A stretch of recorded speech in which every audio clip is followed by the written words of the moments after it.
it was crazy to see how ill-equipped so many people were for just basic things to survive. Mhm. And so when we look at this, and to go back to, what kind of precipitated this, I really think that the advance of technology, while so beneficial, has really helped, or not helped, really made us complacent and made us feel like we don't have to have all of these things because the robots will figure it out. Like, I don't need to know all these things. I'm just going to go ask Chat GPT. Well, I Mhm. can tell you, I asked Chat GPT something the other day and it was absolutely wrong and it was not working. And I still needed a human person to do it. So I think it's a double-edged sword of, for every technological advance we have, how much of our humanness that actually connects us, helps us move forward, innovates, etc., are we losing? All right, let me see if I can piece together what may sound like a philosophical jumble, but I think I can make it coherent enough to ask you a question around it. Like, what about the view, and I ask this as much of me as I do to you, where it's like our humanness is like a relative term, right? Like we all, because we're the stars of our own movies, like to think that what we understand as humanness or whatever, pick whatever concept you want to pick, that's what it is, right? But it's really relative. It moves, it evolves. So there was a time in which being human was like a caveman, whatever was valued then. And Mhm. as we continue to progress, we've now hit a time where being human is relying on technology, is the ability to be complacent because we don't have to worry, we don't have to think as critically anymore. Things can do it for us.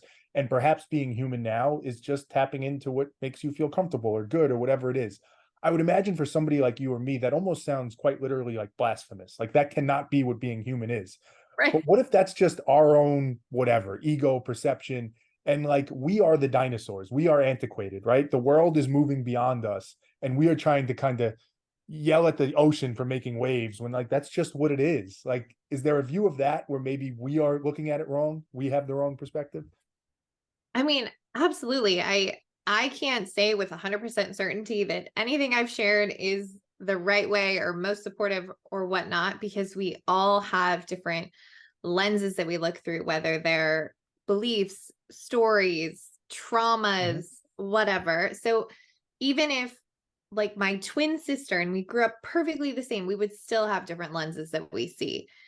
And so could I be, Mr. Wilson standing on my lawn saying, "Get off my lawn," and being antiquated? Sure.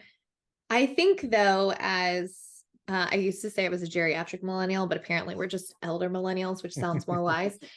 Um, I think there's something really special about our generation where we grew up analog. We had, we drank out of the hose, ran around, did all the things we probably should have died from, but we didn't.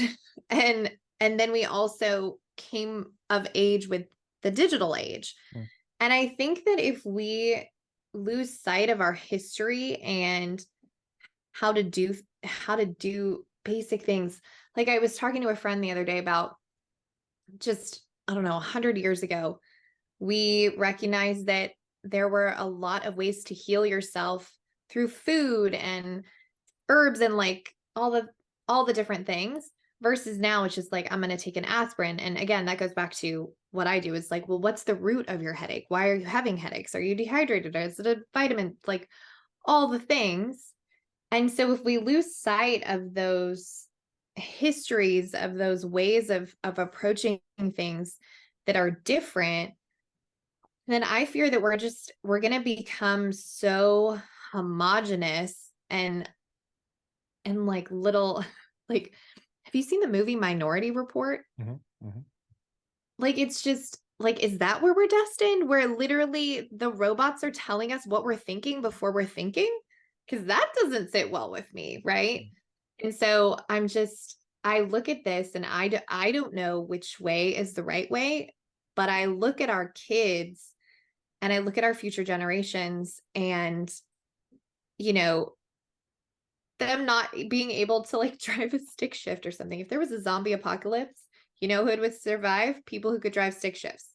So I don't What do you know. what do you say though? And again, you get the idea of the show now. I'm asking these questions because this Yeah. is how we have to explore and think about it. Like, So I'm not sure exactly when you grew up. I grew up in the 80s. Sounds like you were somewhat roughly the same, right? So like inevitably there was somebody that was 70, 80 when we were growing up that looked at like, look at these kids. They don't even know how to whatever, Yeah. right? Pick the Yeah. thing, butcher a pig to whatever, or fix a carburetor in a car, or like Yep. this progression of us, like it's that's that relative piece. Like it always, we were always on this path. At Mhm. any point in time, somebody could have looked and been like, but you're not doing it the way we did. And I guess what you're saying in some ways, let me not proclaim it, let me ask it. In some ways, what you're saying is like we were better off in our base form before we like the best state of humanity is the state of humanity that was like the original human. Like, is that like if you play it all the way extreme, is that what we're saying, or is it that there's a happy medium? Like, what is the guiding light that lets us know like that's good, that's bad?